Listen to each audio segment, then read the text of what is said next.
Vous avez sûrement entendu parler de la transidentité et de ses dérives. Vous savez, ces hommes qui se disent femmes pour finir champion de natation, champion de haltérophilie ou champion de surf.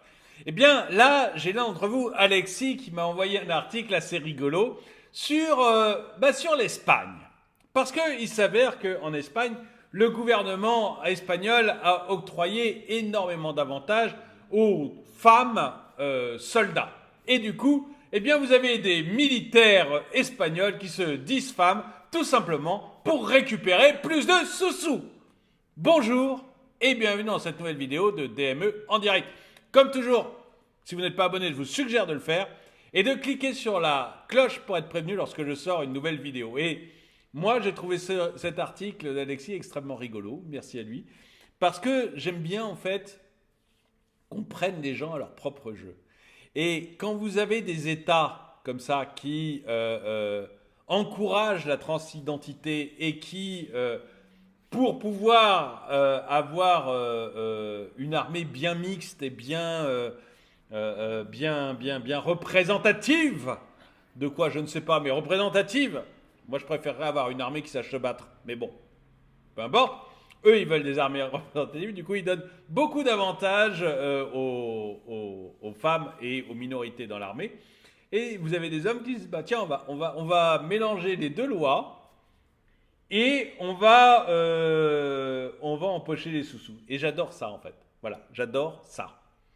C'est comme il y a eu en haltérophilie, vous avez eu un truc pas drôle qui a commencé, c'est un homme qui s'est dit femme, qui était très médiocre parmi les champions d'haltérophilie. Évidemment, il est nettement meilleur que moi. Hein, donc, j'ai dit très médiocre, c'est pas par rapport à moi, mais par rapport aux champions d'haltérophilie, il était très médiocre. Et du coup, il s'est dit femme et il a pulvérisé tous les records d'haltérophilie féminin. Et donc, il a détenu tous les records du monde d'haltérophilie féminin. Bon. Et puis, il y en a un autre qui a dit bon, on va quand même pas le laisser faire. Il y a un moment, il y en a marre. Il faut montrer à quel point tout ça n'est qu'une blague. Donc c'est un bon, lui. Un bon dans l'haltérophilie masculin qui a dit, bah, écoutez, moi aussi, je me sens femme. Et donc, il est devenu haltérophile féminin, sans opération, sans rien. Il a juste dit qu'il se sentait femme. Et lui, il a pulvérisé les records de l'autre, puisque lui était un bon, voire un très très bon dans le domaine. Il a pulvérisé les records de l'autre. Il a dit, bah maintenant, je me sens homme. Et il est redevenu homme. Et l'autre s'est mis à râler en disant mais non mais c'est pas juste, c'était pas vrai, il ne sentait pas vraiment femme, etc. Et j'ai trouvé ça assez rigolo. Et là vous allez voir l'armée espagnole peut être très drôle. L'armée espagnole peut être très drôle. Oh c'est dommage, regardez cette illustration de vidéo qui va pas du tout. Bon, je vous change ça rapidement. Voilà, c'est changé. On va reprendre la vidéo. Je suis désolé, mais bon, l'illustration, c'est celle de mon ancienne vidéo. Donc, voilà, j'ai changé, c'est plus joli, c'est plus dans le thème, on va pouvoir y aller. Le plus joli, je ne sais pas, mais c'est plus dans le thème.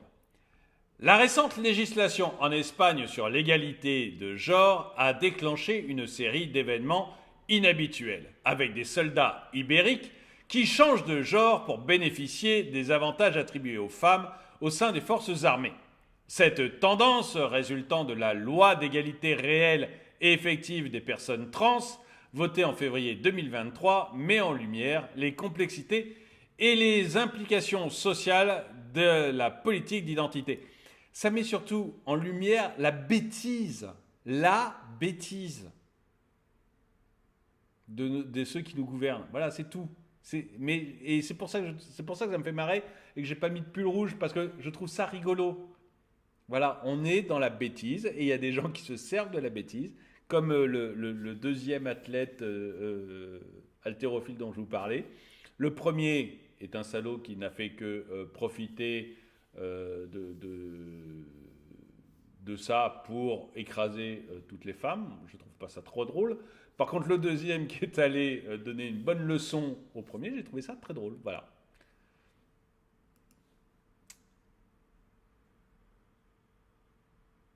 Selon une enquête publiée par le Télégraphe le 5 mars, environ 41 soldats espagnols ont choisi de changer de genre, parce qu'ils ont fait ça en groupe en plus, ont choisi de changer de genre, et vous allez voir, je ne sais pas si parce que j'ai lu quelque part ce qu'il disait, et c'est vraiment très drôle, donc je ne sais pas si c'est écrit là-dedans, on verra. Sinon, je vous dirai ce qu'il raconte, les soldats, parce que c'est un poème. Donc 41 soldats espagnols ont choisi de changer de genre pour tirer parti des avantages réservés aux femmes dans les forces armées. Cette décision découle du droit de l'autodétermination de genre. C'est-à-dire que je peux décider, moi, que je suis une femme. Je n'ai pas besoin d'avoir un sexe féminin, j'ai pas besoin, alors je ne parle même pas des chromosomes, mais j'ai même pas besoin de me faire opérer, etc. Moi, avec mon chapeau, si dans 1 heure j'appelle l'Espagne en disant je suis une femme, ils me diront oui, monsieur, vous êtes une femme. Voilà. Permettant aux individus de modifier leur sexe légal sans recourir à des procédures compliquées. Comme par exemple avoir un vrai sexe de femme. Ce qui me semble déjà, vous voyez, c'est deux choses différentes. Le trans qui se fait opérer, bon, un truc qui m'étonne, je ne vais pas rentrer dans le détail là-dedans. Mais voilà, au moins, il y a un véritable engagement. Celui qui ne se fait même pas opérer, alors là, il n'y a plus d'engagement. Enfin, je veux dire, il y a un moment, tout devient possible. Alors, plus rien n'est vrai, plus rien. Vous savez, c'est un peu 1984. Le vrai, c'est le faux, le bien, c'est le mal. L'homme, c'est la femme c'est l'homme. Enfin, il n'y a plus de réel, en fait. C'est ça que j'aime pas du tout là-dedans. Cette mesure avait pour intention de diversifier le recrutement et de rendre les carrières militaires plus attrayantes pour les femmes. Le caporal Roberto Perdigones, s'exprimant dans El Espagnol, a expliqué sa décision, déclarant de l'extérieur, je me sens homme hétérosexuel, mais à l'intérieur, je suis lesbienne. Et j'aime cet homme. J'aime Roberto. C'est un mec comme moi, quoi. Moi, alors j'adore cette phrase, je pourrais le dire. Écoutez, moi, voilà, de l'extérieur, vous avez l'impression que je suis un homme hétérosexuel, mais au fond de moi, je me sens lesbienne. Donc je continue à coucher avec des femmes, hein, c'est pas le problème, mais je me sens femme. Donc vous allez me donner tous les avantages liés aux femmes dans votre armée. Déjà, on peut se dire qu'il y ait des avantages pour les femmes dans l'armée espagnole. Ouais, je veux dire, soit on est égaux, soit on n'est pas égaux. Si on est égaux, pourquoi une femme vous allez voir les avantages salariaux en plus, elles gagnent beaucoup plus de pépettes, elles ont le droit à des chambres, des sanitaires, des trucs spéciaux pour elles, et beaucoup plus de pépettes. Pourquoi ? Moi, j'ai rien contre le fait que les femmes aillent dans l'armée, mais dans ce cas, elles sont traitées comme le militaire. Pourquoi le fait d'avoir un attribut sexuel différent du mien lui permettrait de gagner plus d'argent ? C'est pas de la discrimination contre moi, ça ? Donc déjà, on peut se poser la question. Mais j'aime beaucoup Roberto, voilà, qui dit, écoutez, moi de l'extérieur, vous avez l'impression que je suis un homme hétérosexuel, mais en fait, à l'intérieur, je me sens lesbienne. Je couche avec des femmes, mais je me sens moi-même femme, donc à bout de la monnaie, l'armée. De l'extérieur, je ne résiste pas au fait de vous relire une fois cette phrase que je trouve merveilleuse. De l'extérieur, je me sens un homme hétérosexuel, mais à l'intérieur, je suis lesbienne. Perdigones a bénéficié donc d'une augmentation de salaire de 15% et d'avantages matériels tels qu'une chambre privée et la permission de porter des attributs traditionnellement associés aux femmes. Donc le gars, il peut se balader avec un soutif si ça lui plaît, mais il n'est pas obligé, hein. Mais surtout, le fait d'être une femme dans l'armée espagnole, ça vous donne droit à 15% de salaire en plus et une chambre privée. Mais pourquoi ? Vraiment, pourquoi ? Pourquoi plus de salaire ? Pourquoi une chambre privée ? Donc moi, je comprends tout à fait Roberto. Roberto is my man. Je l'aime. C'est vraiment... Et puis je pense que j'aurais fait comme lui. J'aurais dit, écoutez, je me sens lesbienne. Donc je continue à coucher avec des femmes si ça ne vous embête pas, mais je me sens femme quand même. Et puis, vous me donnez la chambre privée et vous me donnez l'augmentation de salaire de 15%, s'il vous plaît. Et ça, ça m'aurait plu. J'aime qu'on tourne les systèmes débiles contre eux-mêmes. Cependant, il est crucial de noter que la plupart des soldats ayant changé de genre n'ont pas subi de chirurgie, de réassignation sexuelle concernant leurs caractéristiques physiques masculines. Mais ils sont pas bêtes, ils sont comme Roberto. Je vais rester un soldat, un gros militaire comme d'habitude, comme avant. Pour moi, rien ne change, sinon que j'ai dit à mon supérieur, je me sentais femme. Et du coup, à bout de la monnaie, donne-moi les privilèges. C'est beau quand même. Pas de chirurgie, rien. Cette nuance a suscité des débats au sein des forces armées espagnoles qui sentent qu'elles sont en train de se faire...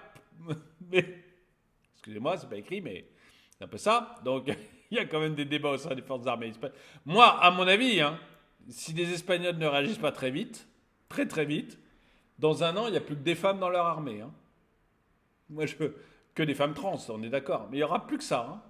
Parce que je pense que tout le monde va voir ce qu'a fait Roberto, ce qu'ont fait les 42 là. Et tous les militaires un tout petit peu cortiqués vont dire attendez, moi aussi. Ça va être difficile de trouver de la place dans les chambres individuelles après. Donc, cette nuance a suscité des débats au sein des forces armées espagnoles, certains soutenant ces changements comme une forme de discrimination positive, tandis que d'autres questionnent leur légitimité. C'est beau. Mais bien sûr que vous êtes en train de vous faire rouler par Roberto et ses copains, et bien sûr qu'ils ont raison de vous rouler. Mais bien sûr, vous ne méritez que ça. L'adoption de cette loi a été controversée dès le début, tu m'étonnes.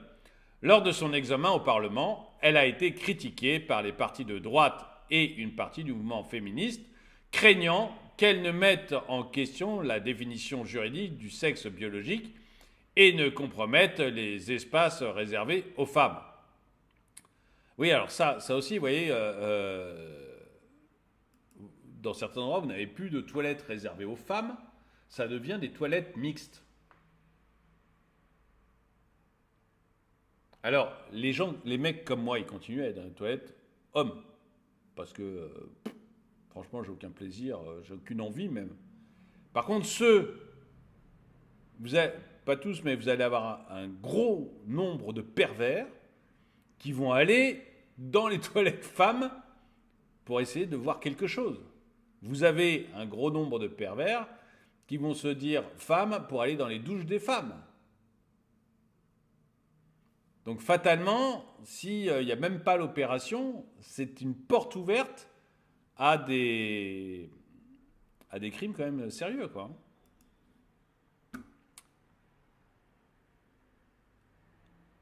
Une enquête réalisée par l'institut de sondage Sigmados je ne veux pas être trop sérieux parce que Roberto m'a trop fait marrer, donc je ne veux pas non plus que ce soit un article sérieux, mais il y a des vraies questions sérieuses qui se posent après ça. Sigmados a révélé que 65% des Espagnols considéraient ce droit à l'autodétermination du genre comme problématique. C'est surtout très con, mais bon. Cette situation en Espagne reflète un défi croissant dans de nombreux pays où les politiques d'identité sont confrontées à des opinions divergentes et à des défis juridiques. Vous savez que des mecs comme Poutine ou le président chinois, ils doivent vraiment se marrer, quoi. Quand ils regardent l'Occident, comment vous voulez faire peur aux autres pays? Comment vous voulez même être respecté par les autres pays quand vous n'êtes pas capable de définir ce qu'est un homme et une femme? Et quand les questions que vous posez au Parlement, c'est est-ce qu'on va autoriser que François Xavier, avec son chapeau, il puisse se dire femme sans même se faire opérer et qu'il puisse comme ça toucher plus d'argent venant de l'État? Mais je vous assure que quand Poutine ou Xi Jinping entendent ça, mais ils doivent se dire qu'on est loin quand même. Cette situation, donc en Espagne, reflète défi juridique. Alors que la société évolue vers une plus grande reconnaissance des identités non binaires et transgenres, elle est également confrontée à des tensions entre la protection des femmes, de leur espace, des droits individuels et la préservation des structures sociales établies. Sur le plan économique, je ne viens pas sur ces phrases-là parce que Roberto m'amuse trop et je ne veux pas qu'on rentre dans des détails sordides. Sur le plan économique, ces changements peuvent également avoir des implications. Les avantages accordés aux soldats qui changent de genre peuvent créer des inégalités perçues et potentiellement affecter la motivation de la cohésion au sein des forces armées. Alors, je ne suis pas sûr. Je vais vous dire, à mon avis, tous les collègues de Roberto ne lui disent pas attends, t'as changé de genre? Non, ils sont tous en train de se marrer. Ils sont tous comme moi, ils sont en train de se marrer. En disant, d'une part, ils se marrent, et deux, ils se disent tiens, je pourrais peut-être faire la même chose, moi. Parce qu'il n'y en a pas un qui croit que Roberto se sent femme. Pas un. Ils ont tous très très bien compris. Tout le monde. Il n'y a que les politiques pour se poser des questions comme ça. Tout le monde a très bien compris que Roberto, il est homme hétérosexuel, et quand il dit qu'au fond de lui, il se sent lesbienne, c'est uniquement pour les pépettes et la chambre individuelle. C'est tout. Tout le monde, et tous les collègues de Roberto le savent et le sentent. Il n'y a que les hommes politiques et que les militants woke qui se font des nœuds au cerveau sur la réalité de Roberto. Enfin, dites-moi, hein, peut-être que je me trompe, dites-moi ce que vous en pensez dans les commentaires. Mais moi, je mets ma main à couper sur les bonnes idées de Roberto.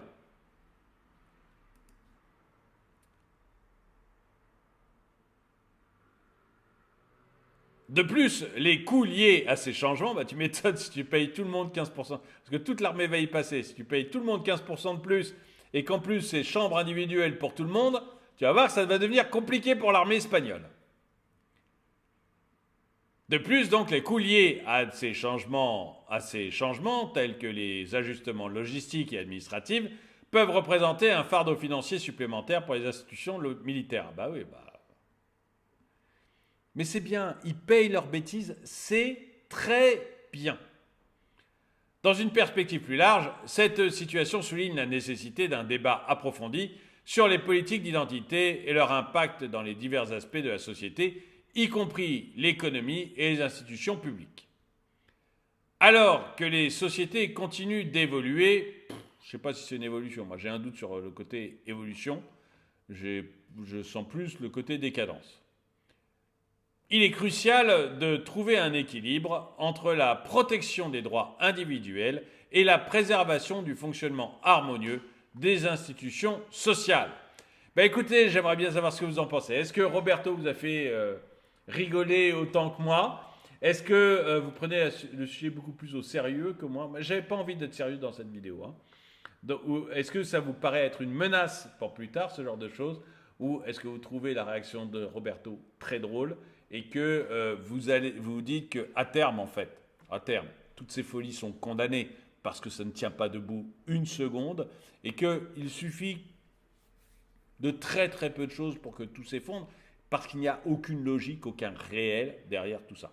Dites-moi ce que vous en pensez ou alors dites-moi si vous pensez que c'est moi qui suis un vieil imbécile qui ne comprend rien à la vie moderne. En tout cas, merci d'avoir regardé cette vidéo. Mettez-lui un pouce vers le haut, commentez-la, partagez-la. Merci à tous ceux qui soutiennent la chaîne. Et moi, je vous dis à très bientôt.